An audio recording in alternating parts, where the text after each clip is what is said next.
জন্য দুইটা গ্রুপ ভাগ হয়ে গেছে এবং বাংলাদেশে এটা কিন্তু বর্তমানে টপ অফ দ্য কান্ট্রি যে বাউল শিল্পীদেরকে মেরে মানে হুজুররা বা ইসলামীপন্থীরা মেরে এরা প্রাণ বাঁচাতে পুকুরে জাপ দিয়েছে। এখন আমার বক্তব্য স্পষ্ট যে বাউল শিল্পী বলেন কিংবা আধুনিক শিল্পী বলেন পল্লীগীতি শিল্পী বলেন যার যার আলাদা সেক্টর আছে এবং বাংলাদেশের প্রত্যেকটি মানুষের প্রফেশন আছে। যেমন আমি আইনজীবী, একজন সাংবাদিক, একজন ইঞ্জিনিয়ার, একজন ডাক্তার এবং বাউল শিল্পী সবাই প্রফেশন করে খাবে, এটাই স্বাভাবিক। কিন্তু প্রশ্ন হলো আপনি আপনার রব নিয়ে, আপনি আপনার আল্লাহ নিয়ে আপনি কিন্তু আপনি মুসলমান, আবুল সরকার তার নাম কি মুসলমান, সে মুসলমান হয়ে সে কেমন মুসলমান হলো যে তার আল্লাহ সম্পর্কে তার কোনো ধারণা নেই, অথচ সে কিন্তু মুসলমান। তাহলে সে মুসলমান থেকে তার তো খারিজ না, তার জিহ্বা টেনে ছিঁড়ে ফেলা উচিত। সে মহান রব সম্পর্কে আমাদের আল্লাহ সম্পর্কে যে বিশ্রী বাজে কথা বলেছে তা মুখ দিয়ে আমি একজন মুসলমান হিসেবে উচ্চারণ করার আমার ক্ষমতা নাই। আমার প্রশ্ন হলো যে আপনি অন্য ধর্মের লোক, ঠিক আছে, আপনার ধর্ম আপনি পালন করেন, কিন্তু মুসলমান হওয়ার শর্তে আপনি আমার আল্লাহকে নিয়ে আপনি কটূক্তি করবেন, এত বড় দুঃসাহস আপনাকে কে দিয়েছে? আপনি শিল্পী চর্চা করে আপনি উপার্জন করেন, আপনি পাল্লা গীত দিকেন। আমরা ছোটোকাল থেকেই দর্শক বাউল গান শুনে আসছি। বাউল শিল্পীরা এই যে এরা ম্যাক্সিমামই মাদকাসক্ত, এরা সারা রাত্র মদ্যপান করে আর গান গায় এটা তার পেশা। কিন্তু এই নিয়ে আমাদের কিন্তু আপত্তি থাকলো, তাদের পেশা তারা চালিয়ে যাচ্ছে। কিন্তু এই আবুল সরকার মহান আল্লাহ এবং সৃষ্টিকর্তাকে নিয়ে আল্লাহকে নিয়ে যে ব্যঙ্গাত্মক কথা বলেছে, এই জন্য তার মৃত্যুদণ্ড হওয়া উচিত। কারণ বাংলাদেশ কিন্তু একটি মুসলিম কান্ট্রি, আর সাংবিধানিকভাবে ঘোষণা না হইলেও 80% না 90% মুসলমান কিন্তু আমাদের দেশে। ধরেন 85% মুসলমান বাংলাদেশে, 85% মুসলমানের দেশে সে আবুল সরকার মুসলমান হয়ে এই কথা বলার অধিকার কি রাখে? তার আর কত জগৎ আছে। এই দেশ বেহায়াপনা, অশ্লীলতা, মাদকাসক্তে এবং ঘুষ, দুর্নীতি, সুদে ভরে যাচ্ছে। এগুলি নিয়ে কথা বলো। একটা দেশকে ভালো রাখতে হলে আপনাকে আইনের শাসন এবং আপনার ধর্মের প্রতি অনুশাসন হতে হবে। প্রত্যেকটি ধর্মে কিন্তু শান্তির কথা বলে, কোনো ধর্মেই অশান্তির কোনো সুযোগ নেই।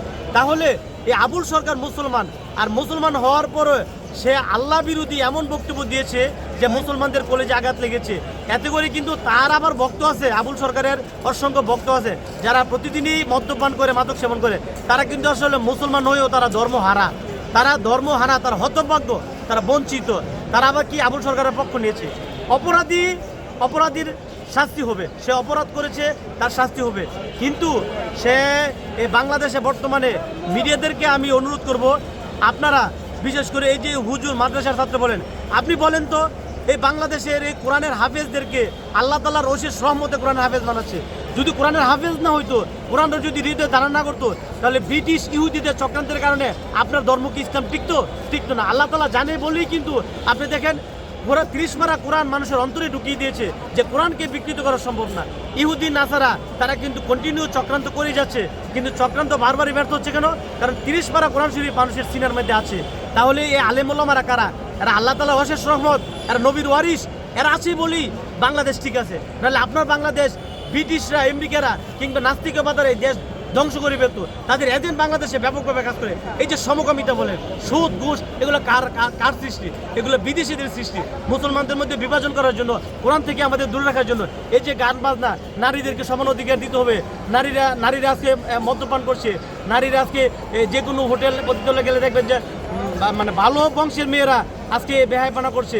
মেয়ের স্বাধীনতা আছে, মেয়ের কিছু বলতে পারবেন না। তাহলে এগুলো করে করে মেয়েদেরকে নিয়ে আজকে সমাজে তালাক হচ্ছে, সমাজে বিশৃঙ্খলা হচ্ছে, আইনের অবক্ষয় হচ্ছে। এর কারণ কি? আমরা দেশটাকে ধ্বংস করতে চাই। অথচ ইসলাম কি বলছে? ইসলাম বলছে নারীর পর্দা করা ফরজ, কিন্তু নারী পর্দা না করে নারী কি করে? নারী অর্ধ উলঙ্গ হয়ে নারী নাচে। তাহলে তার নাচে, তার তো স্বাধীনতা আছে। আমরা তো তাকে বললে বরঞ্চ সে উল্টা আমাদের বিরুদ্ধে অ্যাকশন যাবে। তাহলে আমার প্রশ্ন হলো যে আপনি আল্লাহকে মানেন, আল্লাহকে না মানেন আপনার ব্যক্তিগত ব্যাপার, কিন্তু সমাজে কিন্তু আপনি উস্কানি দিয়ে মুসলমানদের ধর্মীয় অনুভূতিতে আঘাত দিয়ে বিশৃঙ্খলা করার অধিকার নাই।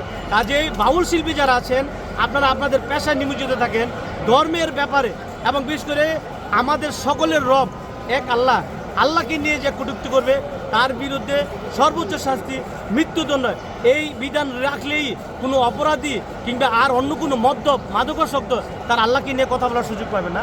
এই আইন বাংলাদেশে চালু করে এবং তাদের দৃষ্টান্তমূলক শাস্তি দেওয়ার মধ্যে দিয়ে বাংলাদেশে একটা নিয়মতান্ত্রিক সিস্টেমে ফিরে আসবে বলে। আরেকটা বিষয় হলো কি, আবুল সরকার যে কথাটা বললো, আপনি বললেন সেই কথাটা কি বলছিল?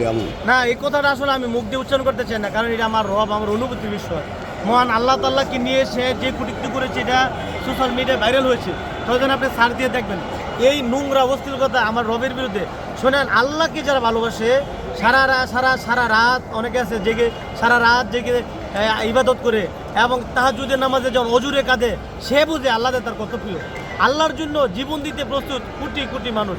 তো সেই মহান আল্লাহকে নিয়ে এই বাউল এ মূর্খেরা, সে বলুক এই মূর্খ অর্ধমূর্খ এবং তারা জ্ঞানপাপী মানুষ, এই জ্ঞানপাপী এবং এই ধর্মবিরোধীরা আজকে সমাজে বিশৃঙ্খলা সৃষ্টি করে কত বড় সে মানে নাফরমান হইলে, কত বড় শয়তান হইলে সে মহান রব সম্পর্কে অশ্লীল কথা বলে আবার সে হাসে।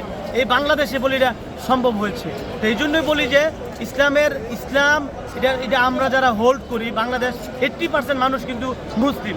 হয়তো হয়তো বিভিন্ন এজেন্টের কারণে, বিভিন্ন ইসলামকে ভাগ করার কারণে মুসলমানরা আমরা সেই ইউনিটি রাখতে পারি না, কিন্তু তার মানে এই না যে সে মুসলমানদের অনুমতিতে আঘাত দিয়ে মহান আল্লাহকে নিয়ে কটূক্তি করে কোরআনের বিরুদ্ধে কথা বলে, রাসূলের বিরুদ্ধে কথা বলে তাকে আমরা ছেড়ে দেব।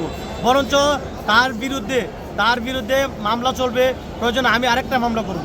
এবং আমি মনে করি যে এই ইসলামের বিরুদ্ধে যারা যাবে, আপনার ভালো না লাগলে আপনার ধর্ম পালন করার দরকার নাই, আপনি নীরব থাকেন।